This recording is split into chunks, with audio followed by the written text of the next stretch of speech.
Welcome, welcome, welcome to Walking the Path. Dreams come true. That is our title today. I want to tell you, wow, how grateful I am for this day and for this place called Rythmia. This is Men's Week. We're having Men's Week at Rythmia with Dr. Robert Glover. And Dr. Robert Glover is the guest speaker this week. And he is the author of No More Mr. Nice Guy, which is an amazing book. He does seminars all over the country, all over the world. He's a psychologist that works specifically with men, and his teachings are really consistent with Rythmia, right? Which is this idea that something happened when we were young, and as kids, we don't really know how to process things in the right way. Or we don't really know how to process things. There's no distinction. We're just, as kids, we're these perfect, whole, complete little beings. Hey, life is good. I'm good. Everything's good. And then something happens. Your dad says something to you. You didn't get held on time. Your, brother pushes you off the bed. Or you were abused, or you were neglected, or you were abandoned. Anything on that spectrum. It could be something like I didn't get to play Monopoly with my brothers and sisters, or it could be something like, I was physically abused or sexually abused or abandoned, right? Those are all big things. Anything on that spectrum is trauma. And it's not, hey, Dorota, lovely to see you too. So lovely to see you. So anything on that spectrum is trauma. So what we teach at Rythmia is that's when what we call the split. What our Robert Glover teaches is that's the beginning of the no more Mr. Nice Guy syndrome, right? When you become a nice guy, hey, Candace, great to see you. Love you too. So his teachings are really consistent. This has been such a powerful week because it's a week of men at Rythmia. And it is so beautiful to see these like real men. This is what we call mature masculinity, right? When we think of, hey, Petra, when we think of the masculine, we think of patriarchy, we think of, toxic masculinity. That's not mature masculinity. That's immature masculinity. That's the masculinity from Lord of the Rings and, might I say, Donald Trump, right? Okay, that was really not fair for me to say, to throw out my little political thing there. But really, it is mature masculinity that has never, ever, ever been prevalent on the face of this planet. And patriarchy is not an expression of masculinity. Patriarchy is an expression of power. And the dynamics of power work whatever your gender is. Doesn't matter what your plumbing is. Power is the same for women or men. It happens. So this is a men's week at Rythmia where we're being guided by the medicine, by this maternal, loving, divine feminine to embody our divine masculine. And what's happening is men are being mature men, right?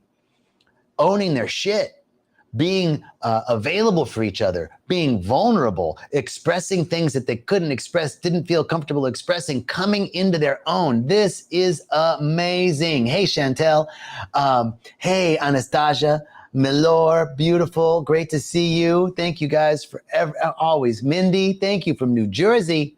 Great to see you. Thank you. So, Raquel from Humboldt, California. Girl, Humboldt. So this week is a tremendous week. I'll tell you, for me, it's going to be totally vulnerable. For me, it's been super interesting because I have never, I noticed that I was feeling like an outsider in groups of heterosexual men, even though I could fit in, and I grew up with, I'm of Lebanese parentage, and my brothers, and, I grew up hunting and fishing and camping and hiking, and, I can field dress a deer. I'm the only gay man this side of the Mississippi that can field dress a deer. No, I doubt that. There's probably a few more out there. But the point is that I always felt different. I always felt like an outsider. I always felt like a voyeur with heterosexual men. I never knew, and I never really quite connected with homosexual men, right? So I don't belong has been a big story for me. And doing this work has unearthed all that, to see that, how that works. And being in this group of men this week has allowed me to be vulnerable and talk about that. Like, whoa, I never even saw that I was guarding myself and feeling like the outsider. So this has been so healing for me, for them, for everybody. And we're excited to do more men's weeks at Rythmia. It has been a tremendous, tremendous week. Let me give a shout out to, so yeah, Leslie's back, and Kathy Keat Thompson. Love you too. Thank you. Thank you. Thank you. And thanks for the pride flag. I don't know, is that gay pride, Anastasia, or is that the Peru flag? Because Peru has a rainbow flag too, but it's not, it's the colors are different. All right. Our topic today, dreams come true, is our topic today. And it started because this morning, I didn't know what my topic was this morning. It started because this morning, I'm going to show you this picture. I don't think you guys can see it. The picture that was on the Facebook post is a grasshopper. It's not a grasshopper, it's a langosta. We call them langostas here. They are like locusts. They're giant, and they have a really bad sense of direction. They bump into shit, and they got little sticky things on their legs. So when they land on you, they get stuck on your clothes. You can't get them off, and they're these big. They're this big. They're huge. Anyway, I saw that, and it looked like Jiminy Cricket. And then I thought, when you wish upon a star, makes no difference who you are. And I thought, dreams come true. So much has been unfolding in this week. I want to share with you, how do we make our dreams come true? And the truth is that we have been endowed by the Creator. We've been endowed by the divine presence with a consciousness that allows us to experience the effects of our thinking. We get to experience the effect of our thinking. That's a divine right. That's a divine power. That's how dreams come true, because we live and move and have our beingness in a creative medium that responds to our thinking. And as long as there is no contradiction between the affirmation of our lips and the energy that's underneath, that's undergirding that, as long as there's no contradiction, boom, dreams come true. When you wish upon a star, when you place your awareness on that which is true and real and enduring, when you place your awareness on that which is light, the light, when you place your awareness on the light, you can transform the darkness. And think about alchemy. You guys remember the stories of alchemy? Okay, I'm looking at the chat here. What's going on? Hey, Debbie. Debbie Ballard says, you're going to be all right in divine time. Yes, indeed. Sending love and vibes from Belgium. Thank you, Nadia. Thank you, thank you, thank you. So think about alchemy, divine alchemy, or alchemy. The theory of alchemy, right, is that an alchemist can transform gold, or can transform lead into gold, right? And they have to have a little bit of gold to transform the base element into the higher element. Now, that's what we do. That's how our dreams come true. We hold a little bit of the frequency of what we are seeking, or what is seeking to emerge, and we can transmute and transform the heavy leaden vibrational frequencies of fear, doubt, lack, limitation, not enoughness, into the golden light of awareness, into the golden light of possibility and potential.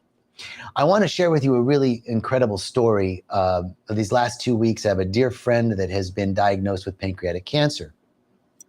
And, it was really challenging to anchor myself spiritually in the spiritual truth in the face of, the diagnosis and the statistics of pancreatic cancer. Pretty dismal, right? People, you tell anybody, they're like, ooh, death sentence. Like that's what people say.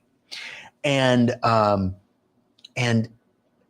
I reached out to my teacher, Reverend Michael, who's so available, and he called my dear friend and prayed. We prayed. And in the prayer, he said, I feel something wonderful is happening. I feel something wonderful is happening. Now, that's a challenging thing to say in the face of pancreatic cancer. But the truth of what he was doing in that moment was the alchemy of transformation, the alchemy of making your dreams come true. Now, we're not denying the state that my friend is in. We're not denying that there's something going on in her body. And she's not denying it either. People would call her and say, I'm not even going to mention the C word. And she said, I'm not afraid of cancer. I'm not bringing that energy of fear. Like, I'm not even going to say the word. Oh, no, you got to face it. She's strong, right? I'm not afraid of this. I'm not going to put the energy of fear on it. And then somebody else sent a meme, fuck cancer, and she said, I'm not going to fight cancer either. I'm not going to fight cancer. I'm not going to fuck cancer. I am going to open up to this experience in life, right? So she's already beginning to see something wonderful is happening. But Reverend Michael prays that something wonderful is happening. She's not offering any resistance. He's praying something wonderful is happening. And the truth is, we want to be able to hold in our awareness that which we want to emerge. We want to hold in our awareness that which is seeking to emerge. And that's what we must do. There's a biblical saying, you cannot, he who saves his life shall lose it, and he who loses his life shall gain life. Something to that effect, which is in effect saying something around like, if you are locked into this material world, in our awareness, we cannot have in this material world that in the 3D, we cannot have in the 3D that which we are not willing to become in consciousness. We must be willing to become something. We must lose our sense of this life, of this sense of our little life, in order to gain the truth of our expansive greatness, the greatness of who we are, which is the gift of the divine. As I said in the beginning, the gift of the divine is that we can experience the effect of our own thoughts, the effect of our own thinking. How do we do that? How do we make dreams come true? We hold in our awareness that which we are that which is seeking to emerge. The form doesn't affect the field affects the form. So there was an idea, and it's even biblical. In the beginning, there was the Word, and the Word was with God, and the Word became flesh. In the beginning, there was an idea. In the beginning, there was a word. In the beginning, there was a thought. In the beginning, there was a vibration. And that vibration was vibrating at a really high frequency, and it lowered its frequency until it took form. E equals MC squared. Energy equals matter. And in that equation, there's a point where energy becomes matter when it slows down, or matter becomes energy when it speeds up, right? Because it's through time. MC squared.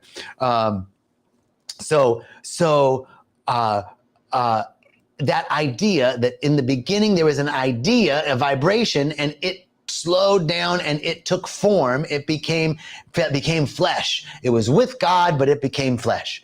So this is the truth of manifestation. This is how dreams come true.